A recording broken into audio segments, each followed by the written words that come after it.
And maybe that's something we should talk about, right? Because when you join a data science team, even at large corporations, it's not going to be jumping from one algorithm to another. Like there's not going to be some constant flow of algorithms, guys. Like you're not going to be like working on an algorithm a month or even a few algorithms in a year. One, you're likely to step into a project that's already going on, and two, algorithms need to be maintained, right? Algorithms can degrade over time depending on what they're being used for, new data coming in, changes in the marketplace.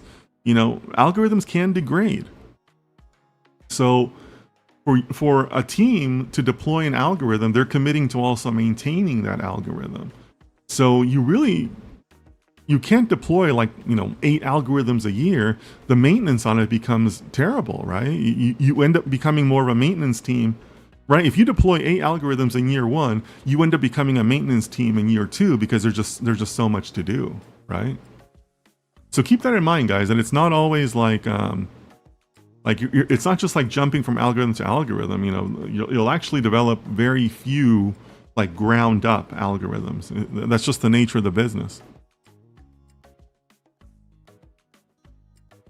Sir Eat a Lot. Where are you from, Sir Eat a Lot? Let us know. We always have our global roll call.